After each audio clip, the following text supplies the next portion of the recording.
I'm Jamie Lewis, and welcome back to thebassist.net. Today we find ourselves at Thomann Gearhead University, and what was the city again? Trippendorf? Trippendorf, Yes. Sounds like Harry Potter to me.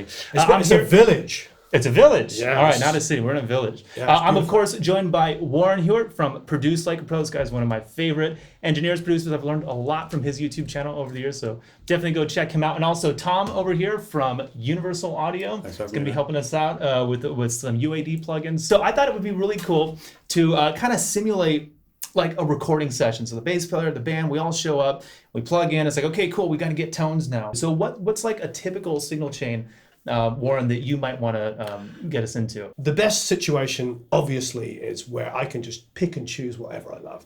And at my own studio, I do have a lot of hardware, really, really nice mic pre's and stuff. But for most of us, you know, that's a 30-year amount of acquirement of gear. And money. And money. Lots of money also. Frankly, gun to my head, I would never do it again. Because there was a time that, you know, that was the only way you could do it. It was really the only way you could do it. But I find myself, as everybody who's ever recorded with a 57, 90% of the time, or a really nice condenser, one mic pre, and I like two compressors, which we're going to get into in a second. One just to generally compress it, and then one to catch peaks. That's my serial way of recording. What we do is more important to capture great performances and ideas than it is to go, oh, let's stop for an hour while we audition mics, and you've forgotten the part you want to play. Right, exactly, yeah. So I do realize now, when you're not recording live bands, this is the way to go. You know, we can. It's like an Apollo. I know you said you used to have one of these yourself. People are making records that are on the radio every day with this kind of equipment, and that's just a reality. Yes, definitely. Yeah. I know a lot of guys. I've tracked a lot of records with an Apollo Twin. Yep. Yeah, cool. And they sound amazing. All right, so let's get to the crunch. So let's hear a little bit of the track. Now, this is this a track that you produced? I didn't produce it, but I played on this about a year ago. This is an artist by the name of Kellyanne Keogh, and to be honest, this is like one of the best recording sessions I've ever been on.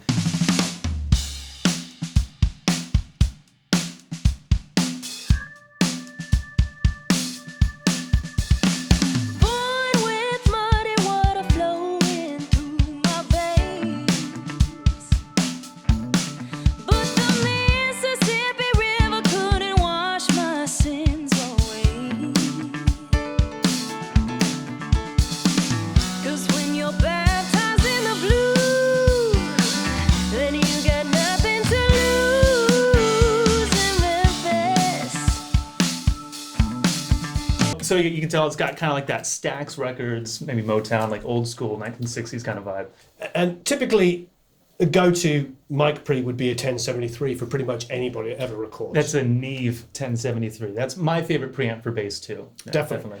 However, because, you know, we're in digital and we want to give it a little bit more, I hate this word, but I'm going to use it, vibe.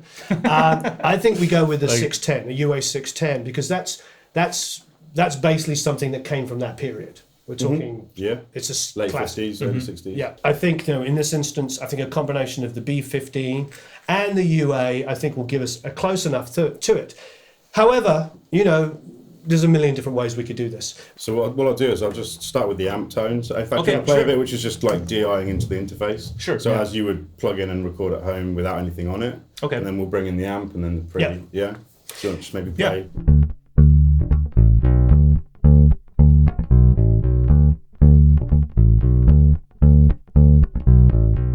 That's completely flat. Yeah, so then we'll bring in the amp.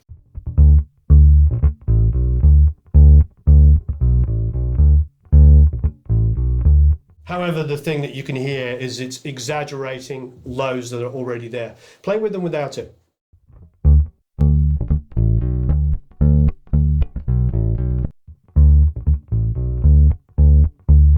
This is what's interesting. It's nice. It's really beautiful. But anything that has some low end, it's blooming on that a little bit more. Mm-hmm. This is why we love tape for compression. We like compressors and stuff like that. This is important because this is a recording. This is not a mix. Right, yes. So you've got to think, I'm recording, I'm setting up my tone, I'm getting my performance, as opposed to like, I'm just going to be a robot and they're going to fix it in the mix, you know. So it needs to be that interaction. I mean, it already sounds like a great bass tone, and in 99% of the time, that could just work, because then it's up to you as a performer. Right. Okay, so let's see what the pre is doing. Just set flat.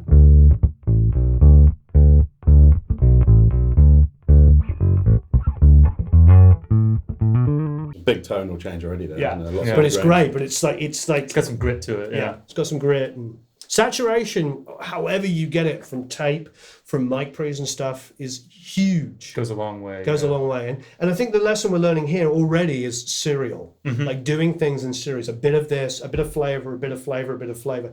I personally, even though I've done it myself, I've talked about don't use 19 plugins. Sure, don't use 19 plugins. 18's enough. 18's enough. Yeah. But there's the problem is not necessarily the amount of plugins. It's about whether you put a plugin on, you create a problem, and then you put a plugin on to solve it, which creates another problem, which then you put another one to solve it. Yeah.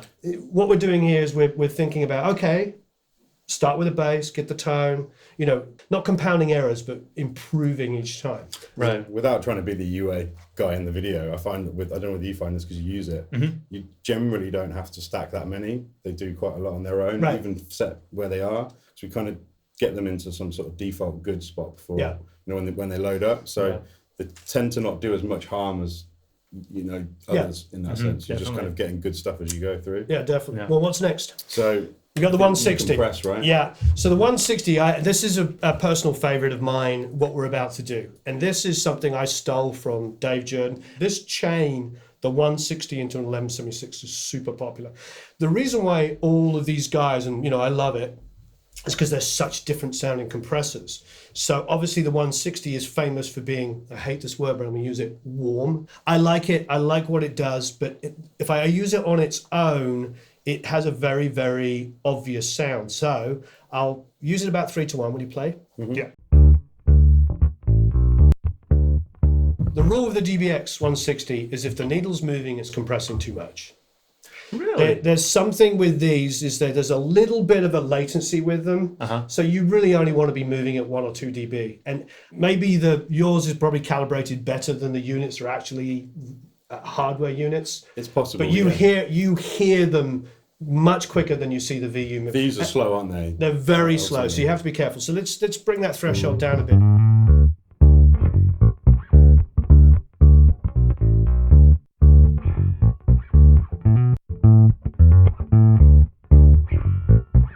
So it's just lightly grabbing it. But it's amazing. You see, it said it was only doing 3 or 4 dB, but it felt like it was doing like 6 to 8. Yeah. All right, so next is 1176. So what we've got this set on 20-1. Now, the release always has to be full right. If I walk into a studio and I don't see that release full right, I don't think anybody's recorded in there. Must be broken, yeah. It's just like, I can guarantee now, if I go into Sunset Sound Studio 1, that's Joe Ciccarelli's main tracking room. He leaves his gear in there. He has to deal with them. He's tracking albums in there all the time. He has, 6, 8. And they're all just... lens, all of them to the far right. I usually find on a bass guitar, as a rough thing, and it's okay, is the default on the attack is pretty close to how you want it to sample, we'll see. But always go and get that release as fast as you possibly can. Especially on vocals too, that's really good. It's just getting the air up in the back of the vocal, isn't it? All right, so let's hear it play.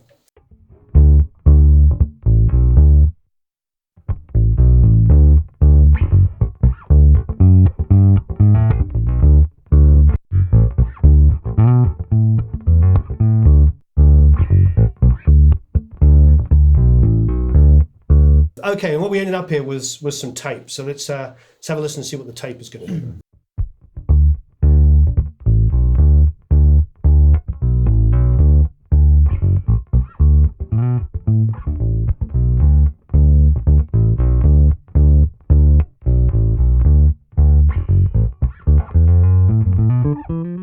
Okay, so let's go back to the amp and just pull down a little bit of the bass boost.